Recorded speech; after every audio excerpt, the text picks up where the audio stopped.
Look at this. Like, what the hell am I supposed to do with this? Oh my He's God. eating the headset. He's so fat. Cute. He's a so fat. cute. He's a like he hates people. He hates everyone. I've yet to meet a great cat. I've yet to meet a great cat that is like a people's cat. Like they just hate people. I don't know. Yeah. Anyways, Yeah. Welcome to the Laid Offside. I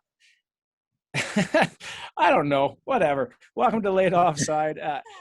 There was a little bit of banter going on earlier. You might as well make your shot now and get it over with, I guess. I was just saying, Adam, you got a new haircut. It looks nice. Show the people what it looks like. Thank you. It's a little messy right now, but I kept the long on top and the beautiful. He went with the Matthew Tkachuk after his favorite player. I like it. I honestly I gotta think get a Adam, haircut. The way I gotta get a haircut. The way it's looking right now, to go from the hat to the full hair up is like a Batman villain. Like, yeah. Like, A little Lyle Lovett. A little Lyle. Lyle Lovett. There's a good one. Yeah, I like that. Today, boys, before we start the episode, today is Jaromir Jagr's 50th birthday, and he's still playing hockey and still a living legend of the game. What is your favorite Jagr moment to celebrate his 50th? Ooh, I'm gonna go with one that probably no one else will say, but 100%. When he was signed with the Flames, and I made it a point because I'm like, I don't know how long this is gonna last, so I made it a point. I got tickets. I went to see one of his games, and he got an assist. And I got to see him play for the Flames, which was, as a kid growing up, I never thought that would ever happen in my life. Even in NHL video games, it just seemed absurd to see him in a Flames jersey. So I'm going to go with seeing him on the Flames. Adam, what about you? I've got a couple, just that signature back when players had their signature, celebrations, and it was that salute. You'll always remember the Jagr salute. And the second is when he was playing for the Flames too. And you kind of see him laughing himself too, but he couldn't keep up to the speed. So instead, he would use his stick to push guys forward. I always every time I think of that or I see a clip of that, I howl. I just think it's clever. And then you see Joe Thornton doing the same damn thing. Mine is a little more random, and I never got to try it, but I wish I would have. But it is the Jagr peanut butter. And there was someone who had a jar of this recently for sale. And then I think opened it up to try it. And yeah, 20, 30-year-old peanut butter is probably not the way to go. But I think anyone who does, who has their own peanut butter and who is okay with getting blackmailed by a beautiful model is someone that's pretty amazing in their own way. So I think that. So from the cast to you, happy 50th birthday, Jaromir Jagr. I know you're not watching. Happy birthday. With that, this is the Laid Offside.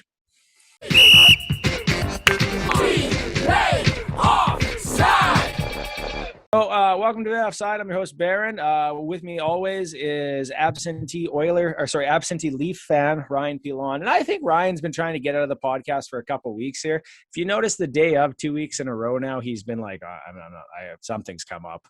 A stranger is coming from out of town and I have to clean my bathroom. I have to clean. Like that's bad. Like Sanjay has a migraine. I can understand that. I had a migraine yesterday. I couldn't see last week. All. Yeah. I get bad. It. It's debilitating. I had to sit at work an extra half an hour because I couldn't drive home. Couldn't see. Stuff like that happens. But I'm cleaning tonight. Right now, you're telling me you're on the floor cleaning? Come on. Come on, dude. That's bad. That's a weak excuse. I mean, maybe he's cleaning out all the skeletons in his closet and it was a metaphor. I don't know. I wasn't lying when I said that excuse is damn near as bad as the dog ate my homework. Oh, yeah, it's bad. It was bad. But you can always send Pilon a message and your thoughts on it at buntinglover36. I don't know the number reference, but that's what he put it as. So you can find him on Twitter at buntinglover36 and let him know how you feel about him bailing on us. With me as well is Super Saiyan Flames fan Sanjay and Oiler extraordinaire Adam. So we're going to take the episode off because it's been a lot of crap going on with our teams this last little while. But let's start with the big news, which was yesterday, which was the Tyler Trifoli trade. You want to just give the details of what went back and forth here, Sanjay? Because I don't know them off the top of my head, but I assume because you're a fan that you do. Yes, absolutely. So the Flames get Tyler Toffoli. The Montreal Canadiens get the Flames' first-round pick this year, but it's top 10 protected. So if the wheels fall off and the Flames are in the lottery, Montreal doesn't get it. A prospect that they got for the Sam Bennett trade from Florida last year. Who people aren't very high on, but some people think could become a player. Could become a player, absolutely. A 5th-round pick, I believe, in the 2024 draft. So, like, way down the road. Mm-hmm. And Tyler Pitlick for salary just to make sure that the cap worked out. Yeah. And they get Trifoli for what, 2 more years this season? 2 more years after this, yeah, $4.25 million. That's a good steal buy. Let's break this down. Adam, what do you think this does for the Flames, and why do you think this was a good trade? And then Sanjay, will go to you as to what kind of dimension or what you expect to see, I guess. Okay. So Adam, this gives the Flames more depth scoring. It makes them dangerous that way. They're already scary that way, you know, with Monahan starting to click this year, Gaudreau scoring at his rates. Is Monahan fallen off a bit more? Monahan has the worst plus minus on the team, hasn't he? Yeah. What's that? He's been mostly like a power play guy this year. So he's like Barry. Oh, he's like 3rd-line center right now, I think, is what they've stacked him as. Like he has really dropped off since that injury.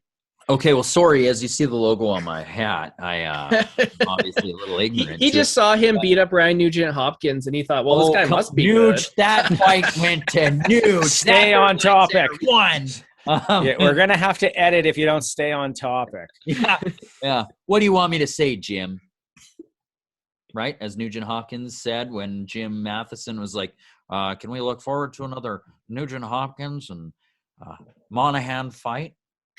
Seth rolled his eyes like, "What do you want me to say, Jim?" But it gives them more depth scoring, you know, with Gaudreau, Tkachuk, Mangiapane, who's not firing on all cylinders right now as much as he was at the beginning of the season. You know, they're looking scary. And you get a guy who's used to playing a Daryl Sutter system as well, who can come in, fit in right off the bat with players that he's played with before in like Trevor Lewis and Lucic. Like in a press conference today, I believe he even said like, didn't really feel like coming to a new team, even though it is new. There are a few new players. He's very familiar with a lot of them. So it's scary. He might have an impact right away. So Sanjay, what are you excited to see about the Calgary Canucks? I mean, the Vancouver Flames. I mean, oh damn it! I'll take it, man. I'll take it. It's really hard because I think Adam makes the point, which is like legitimately, it's like Sutter's getting the Kings band back together, and the GM is also getting the band back together from the Canucks. Like it really like does melding feel the that two way. together. Yeah. Like when you guys trade for JT Miller, it's going to be mind blowing. I don't think you can now, but I mean, wait till honestly, we get Lyndon come as the assistant GM now.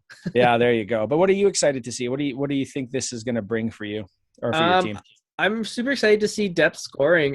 We talked about Monahan, and he's really fallen off this year, but he's been kind of anchored playing with Brett Ritchie and Dylan Dubé, who haven't been producing.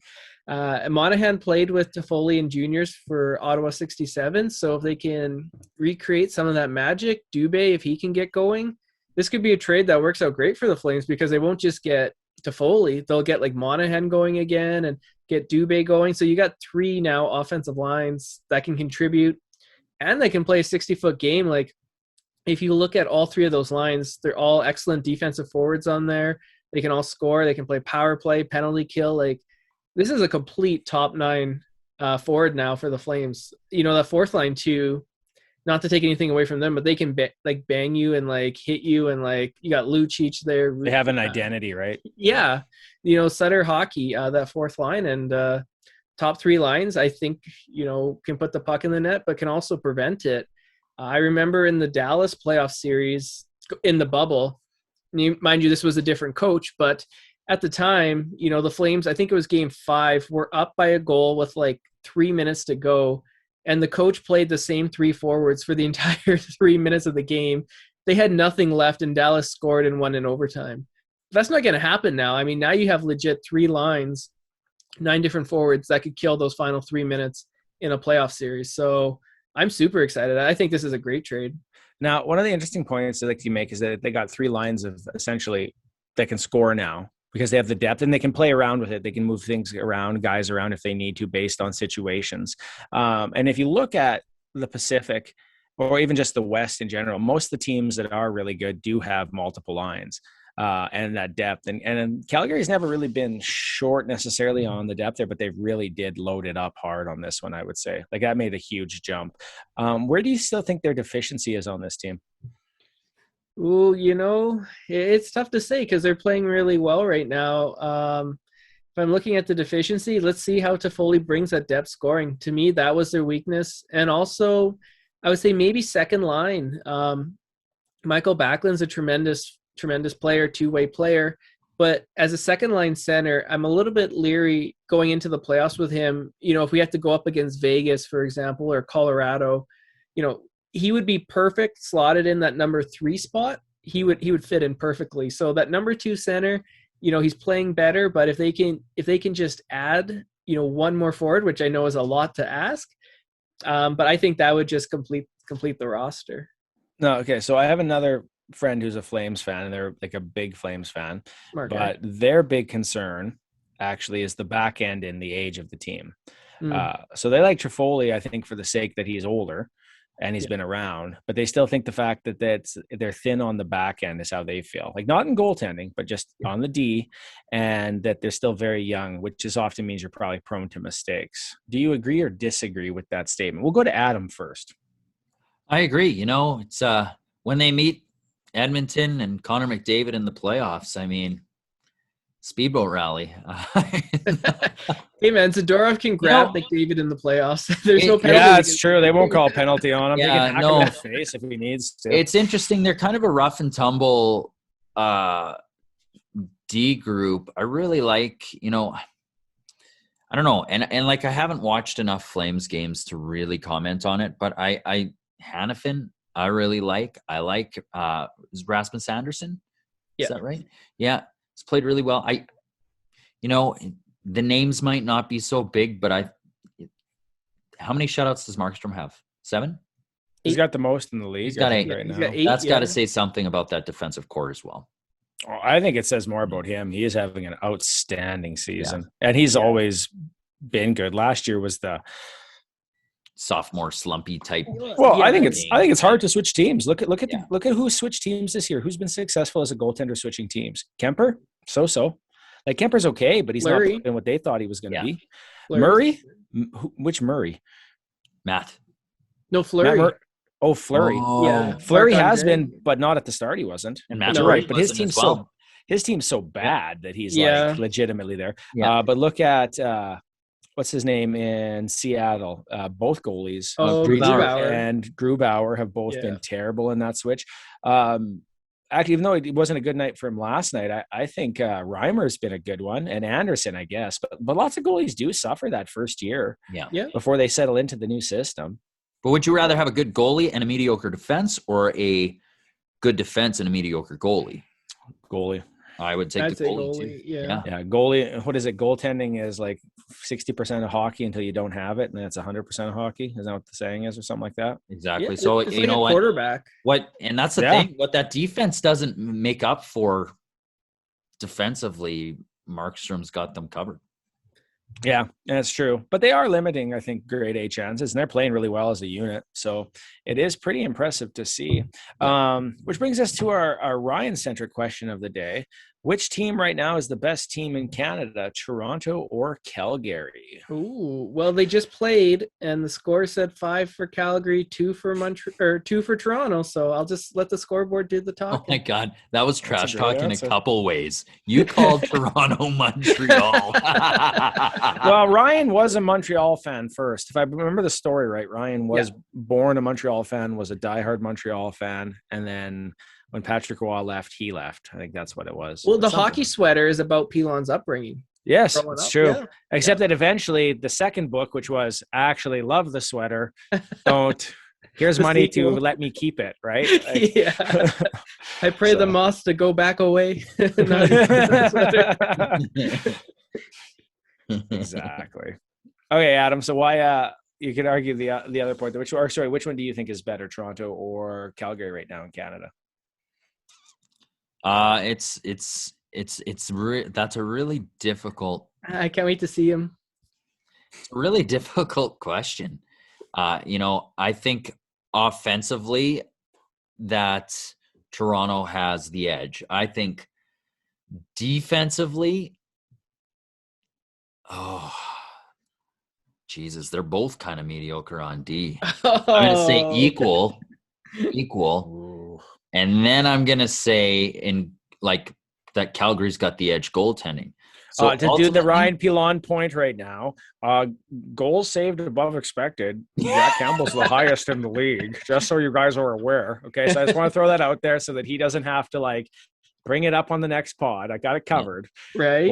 Goals against or goals saved above when expected. you adjust for the altitude that Calgary is playing in the higher atmosphere, they're actually lower in the standings than Toronto. Yeah. He's gonna watch this while cleaning, and he's gonna be like, "God damn!"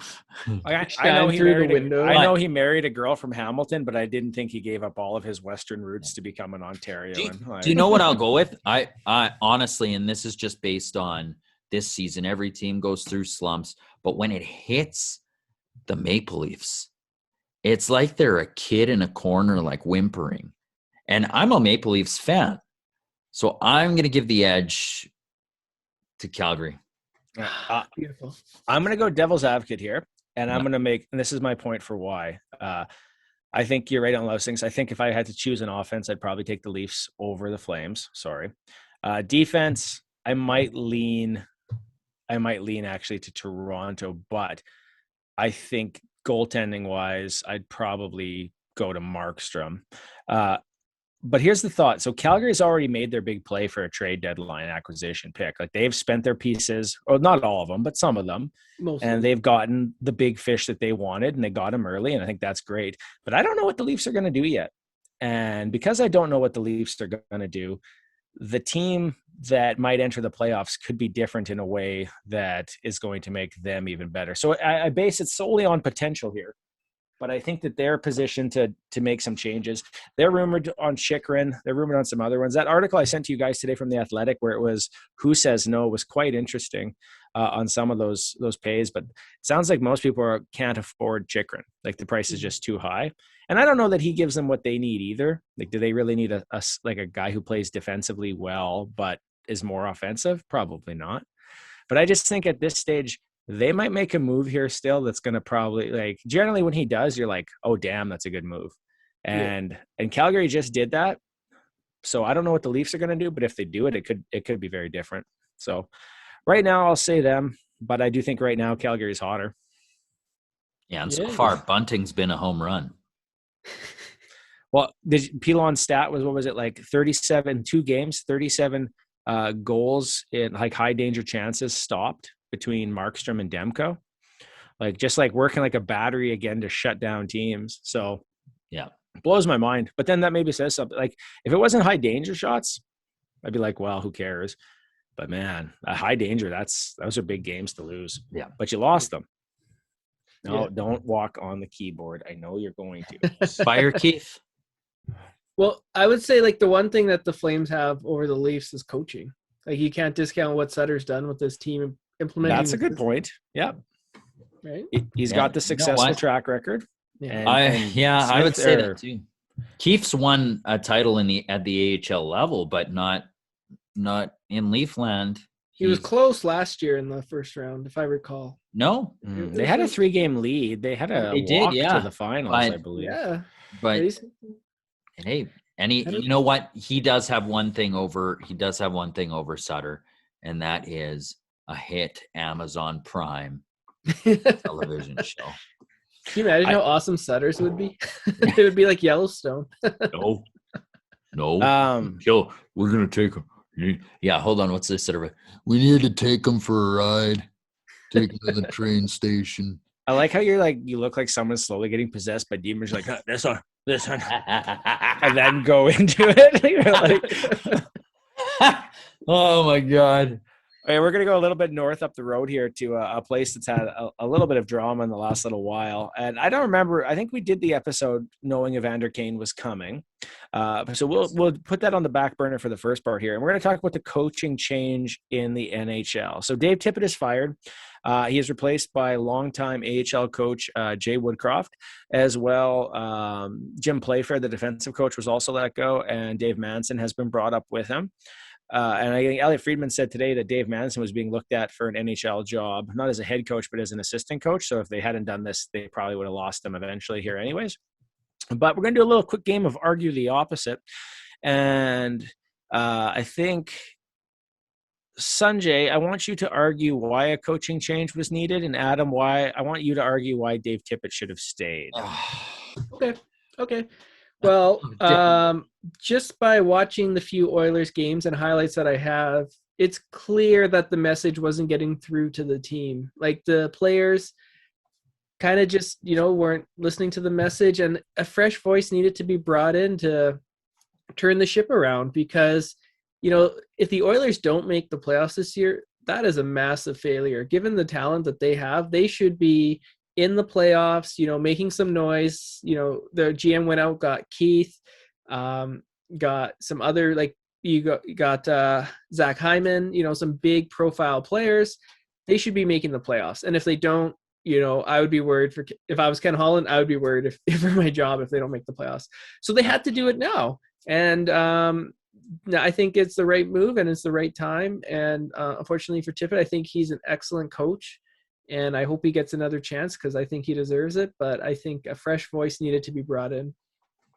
Disclaimer, I do not believe what I'm about to say. No, you're arguing. I'm arguing the opposite. We'll edit that part out. So Dave Tippett should still be the Oilers. Come on, you make the argument at least. He should still be the Oilers coach. He had them off to a 16-5 start this year. Teams hit rough patches. And you know what? He had them out of 6 games before the All-Star break, going 5-0-1. They were hot. They came back off, struggled to score. Teams hit cold snaps like that. How's Edmonton going to win with a lack of depth and, McDavid not playing 30 to 40 to 60 minutes a game? Dave had his boys, and his boys were playing for Dave. You know what? How are we going to win without Mike Smith playing every game? How are we going to win without McDavid taking all the time, Draisaitl taking all the time together? And you know what? Let's throw in, who was the favorite defenseman in there? Who would he deploy? Nurse. He would deploy Nurse overly too much, right? He'd probably argue Barry too. And Barry. He had a system that worked for him, and he was willing to die by that system. Unfortunately, he died too soon and doesn't get a chance to, live his legacy as an Oilers coach. And, maybe it would have been better served if Holland was fired. Maybe Dave Tippett needed a new voice in the front office. Like, click, subscribe. Feel free to share your thoughts on that argument. And of course, this will be the highlight video of the thing that Pilon makes. So, feel free to share it and everything else. But I do want to get that in there. It is interesting though. Like, I was not a huge fan of letting the coach go, but it was weird to me. The start of the season, this team is 16-5. And as soon as they lost the game, people on Twitter are like, fire the coach. It was wonky. And I remember Bob Stauffer, Oilers employee, saying, you're not firing a coach with a 16-5 record. And he's absolutely right. And after that 10 games, the heat started to turn on, and they signed Kane. They got on a bit of a heater, like Adam said, 4-1 in 5 games or something like that. And things felt like, okay, this is the way it is. And during those losses, where the voices got louder, but the arguments started to get made, and they just never went away. And you could see certain things that people were making points about, and those points were pretty strong. So things like whenever things went bad, automatically McDavid, Draisaitl, you're together, riding them lots of ice time. There's lots of questions about how Jim Playfair set up the defensive structure for the D line, letting them back up far too much, and then letting guys into the offensive zone way too easy, as opposed to holding the blue line. Their inability to like maintain any pressure in the neutral zone. So and let's not forget. Hold on, like sorry to interrupt, Baron, but let's not forget how many times were they playing from behind constantly 1-0, constantly. Always. And then it started to dip to 2-0. Yeah, and they're literally like, for teams that allowed the first goal, they're amongst bottom feeding teams, like bottom feed, like Arizona, Montreal. And I think like that's just it. And like you said, it became very apparent after the All-Star break, that first game where they lost to Vegas, and it's like, okay, that was a shit game. And they came right back to it and they played terrible again. And it was just like, oof, like that's bad. And I think since the coaching change, and it's only been 2 games, you can see the change in the structure and the deployment and how they're playing things. Ryan Rishaug made the point that if you did what you're supposed to do, you did not necessarily benefit in Tippett's system. In other words, he'd still play somebody else over you. So if you were told to go check hard, make sure you're doing this tonight, do all these things that we need you to do, don't be a problem, and you did that, you're probably still benched the next game. And Devon Shore would be playing. Yeah, exactly. And so I think like it got to that point where it just clearly wasn't working and they're desperate. And that was the thing. Also, I think at this point, they're getting to the point where they were going to lose that AHL team. And so it necessarily wasn't a bad move to try to see if they have a chance or not. But the Oilers put themselves way behind. And like, I know Pilon was like, oh, you just don't care, you're upset. But honestly, to me, like a lot of this was funny. Like it was so bad. Like there's no reason the team should be as bad as it was. Their defenseman legitimately knocked himself out. Like he's concussed for 4 weeks off of his own spin maneuver where he knocked himself out. That was scary, but it's like, you can't make this shit up. That happens. Like letting in 2 goals. That game against Chicago, Dave Tippett's last game coaching, was over in less than 5 minutes. They couldn't score a goal after that. They added 3 lines of depth, and now look at the new deployment. The third line is chipping in on every game. They've scored goals on every game. So it's hard to argue now and say, man, it wasn't the system, it wasn't the coach. Well, no, I think the coach had some blame here. He was stubborn, set in his ways. And what worked for him worked, but it wasn't working anymore. So how do you go back to it? And yeah, I was unwilling to make those adjustments. And, you know, you make a really good point about going deep into the zone and teams getting sustained pressure there. You watched the game last night against the Sharks. They were having the worst time trying to gain the zone against the Oilers, especially in the second and third. You could see those 2 defensemen on the line, and your centerman would be right there with them. It was 3 guys creating that wall with 2 guys doing a one-man forecheck. It was interesting. It was different to see, and it was super effective as opposed to what we had been seeing. It's hard. Yeah. Like it's hard not to say like, okay, look at these slight changes that have occurred here and what's happening. I do think Jay benefits from a couple of things. I think he benefits from, one, the coaching bump. When you fire a coach, you bring in a new coach, usually teams rally for a bit. 2, I think he knows how to use and deploy the guys they brought up from the AHL, whereas I think Tippett found them to be a problem. Certain coaches love veterans over everything, and I think that's it. And 3, I think the most common thing I've read is, how's the goaltending any different for him than it is for Tippett? And if the goaltending is as bad as it was for Tippett, it won't matter. Yeah. Like you can play all your systems that you want, but if they're letting in soft goals, then it doesn't matter. But Stuart Skinner did get a shutout, and that is the first one of those I've seen all season. Yeah. Whereas in Calgary, they're just being tossed around like freaking paper. Well, everyone's got a shutout. So, and something else that really bothered me was that back-to-back where Smith played against Vegas and then played again the next night, when you have like a fresh Stu Skinner, who has actually grown quite a bit this year since his first start against Ottawa in the last season. Like, I found that odd. Like, it was just like Dave Tippett was like, Mike's good to go. We're putting Mike in. Mike, you good? You good? Mike Smith's not going to say no. But like, he's old. He gets injured like fairly easily. You think you want to like rest your starter and, you know, maybe deploy Skinner. Like, Yeah. It's like Yeah. Barron said, it's like he didn't have any confidence in any of those like younger players or those other like those replacements in the bottom half of the team that are like, Perlini, Turris. Perlini was playing really well, and then all of a sudden he's like scratched. He was scoring. No one else was scoring.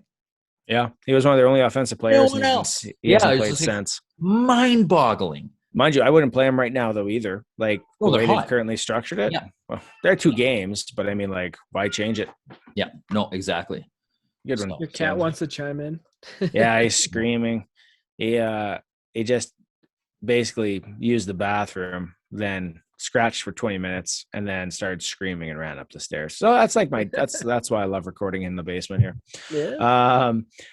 We'll talk a bit about Vander Kane. Since him coming to Edmonton, I think there was a lot of theory that he would be a locker room cancer by this point already, that McDavid and him would be fighting, all this other stuff. And none of those things have really come to fruition. It's pretty early in the relationship still, too. Yeah. But what are your thoughts on Kane? So, Sonia, what does that give Edmonton? And Adam, what have you liked or not liked so far? Yeah, like I haven't seen him play for Edmonton, but just it's a hockey podcast. It's not just your team podcast. Okay. In theory, what Evander Kane can bring when he's playing at his best is a gritty 2-way forward that can go in the tough areas. He can score. He can fight. He can agitate the other team. He's kind of, in that way, like one of the few power forwards remaining in the league. So for Edmonton to get him and not to give up any assets, if he's playing at his best, that's a tremendous get for them. Yep. Adam? Yeah, what I've noticed is he's still, I think, still getting his feet wet with the team, but he goes to those areas in front of the net. Like he's had a couple tip-in goals, because he's been in those areas that are like, I guess, high danger. Another is he's wicked. His shot's wicked. And if he gets it off, I'm excited to see some of the goals that he might be able to score. Defensively, not like as good, but he's an asset in the offensive zone as that power forward, like you said. And I'm excited to see if he can find the scoring touch he had with San Jose the year before, that 30 goal scoring kind of touch. We'll see. I like his deployment with Draisaitl on the second line, because I really like that first line with Puljujarvi, Hyman, and McDavid together. I think that's just a really good union between the three. I think once he starts really feeling it, there have been some plays where like he hasn't gotten his stick on it properly and it's just rolled off, and like he's going to those places. So I don't know. So far I've been pleasantly surprised. He's produced a bit. So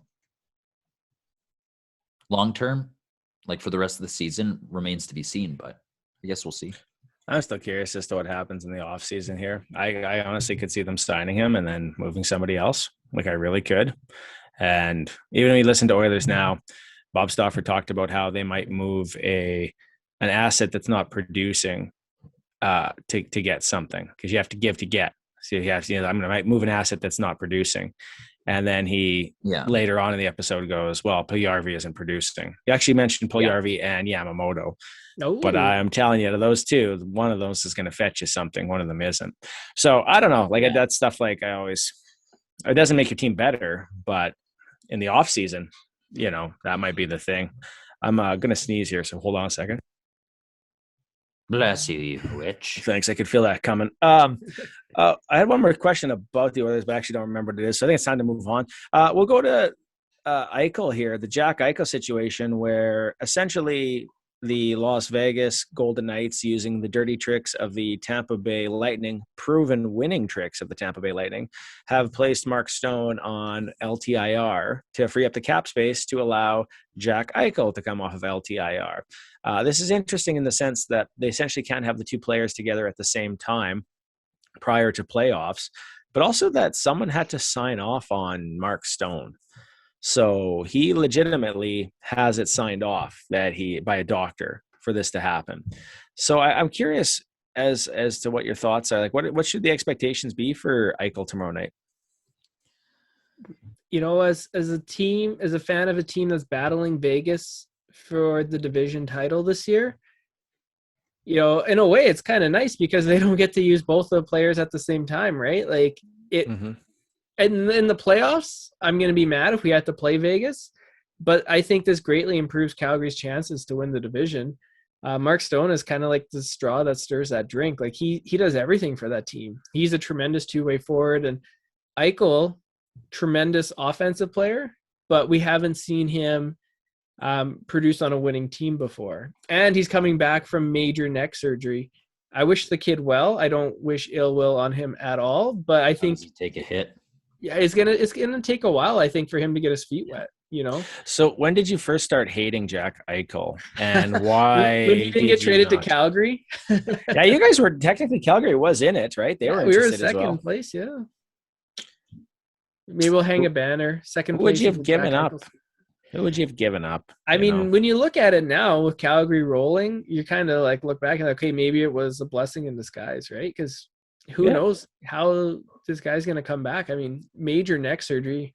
How many players in the NHL history have come back from that? Like Gary Roberts did? No one's had his surgery, right? No one. It's experimental, right? Like, as far as I know. That was loud. Sorry. I was looking at the notes for the thing. So, no, it's true, though. Like, we don't know how this is going to look. Like, I'm sure his neck is better, but you can't tell me it's perfect, right? Mm-hmm. No, and he's probably going to, like, take a while to get his feet wet, right? Like, I mean, these guys are NHL players, they're pros, but you can't tell me in the back of his head he's not a little bit like, shit, I don't want this to get injured again. Yeah, look what happens when he drives the net. He's there. There's a scrum. He's at the bottom of that pile. Someone's, defenseman, like cross-checking. Yeah. It'll be interesting to see what happens. I think he's got a good team around him, but Robin Lehner is also injured right now too.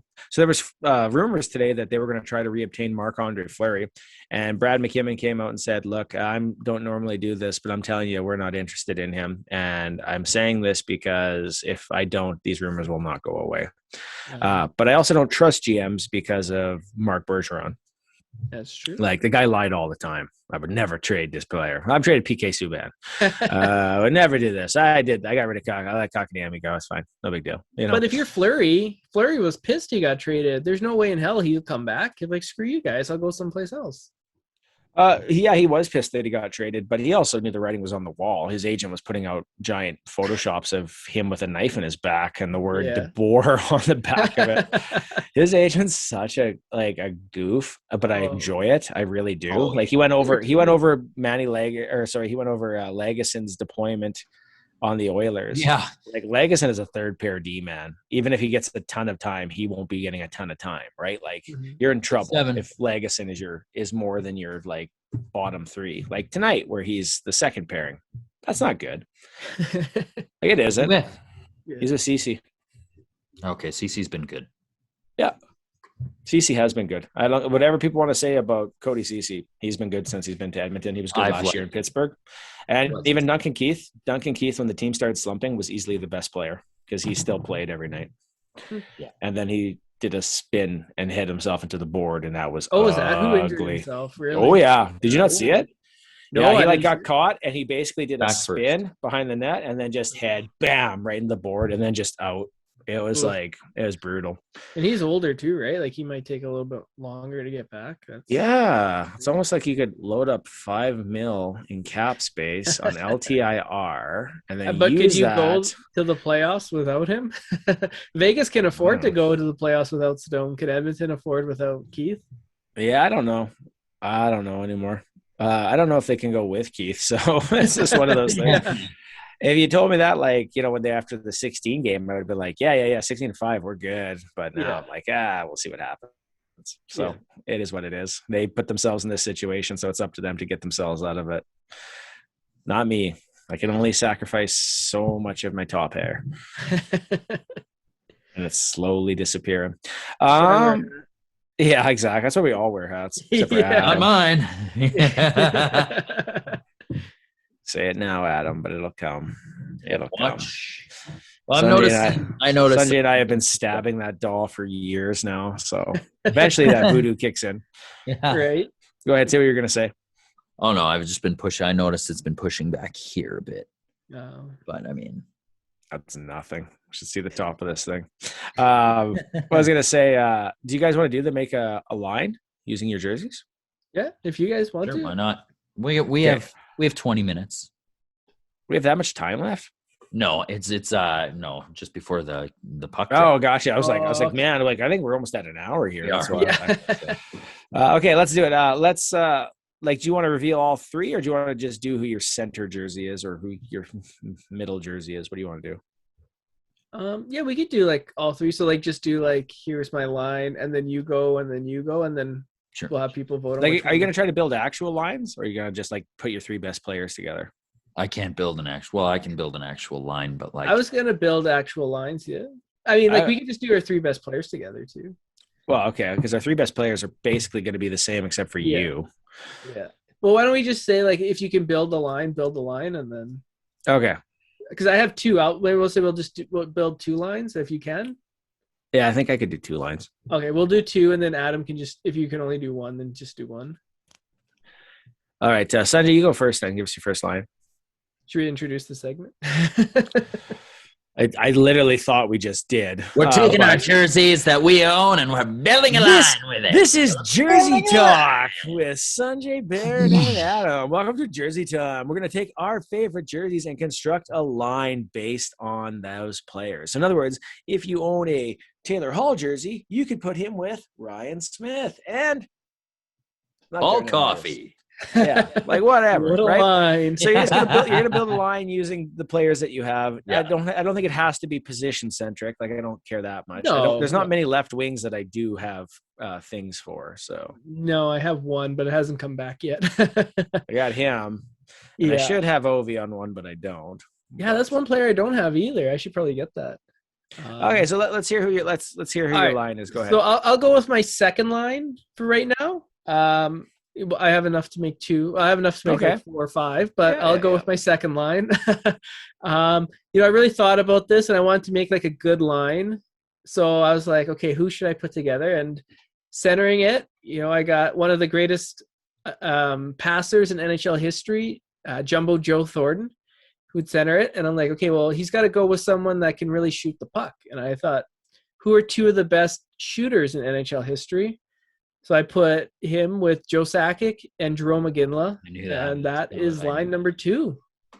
So Crosby with Sakic and Iginla. No, Thornton. Thornton with Sakic and Iginla. Thornton with Sakic and Iginla. You wouldn't put Crosby on, okay? I don't have a Crosby jersey. What? Oh, Yeah. No. wow. Whoops! And I have a Crosby. Can't believe I dropped a hard F-bomb there. You're How shocked I was. Yeah, you're the other guy. Go ahead, Adam. You want to go hear your next line there? Well, my centerman is Sidney Crosby, Team Canada. And on his wing, we're going to have one Connor McDavid. So we've got a really hard-nosed two-way centerman in Sidney Crosby who can produce really well. You got McDavid, who's got the dangles and create plays and openings that no other player we've seen in hockey history has done. And we need, oh God, this is where I run into trouble. We need a trigger man.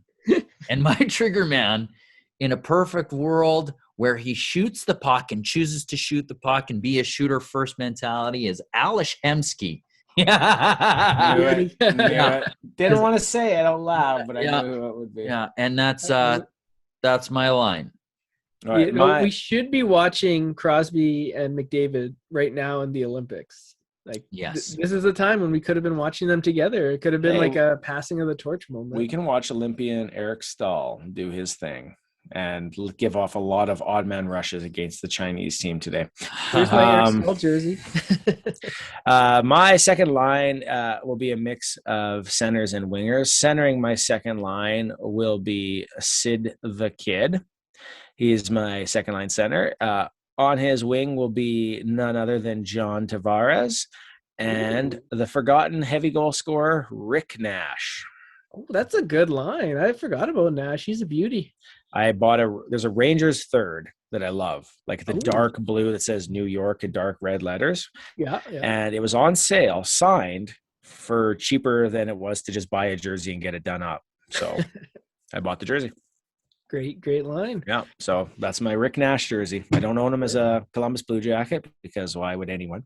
And I think I have a Nash Columbus one. Well, my younger brother does. So I think because he didn't have the success playoff wise and everything else, people forget how good he was. Like I think it's true for Olli Jokinen. Like there's a player who was good, but you don't think about it because he didn't have the success in the playoffs. No, and it's not his fault, but it just didn't happen. Yeah. And so I'm like, yeah.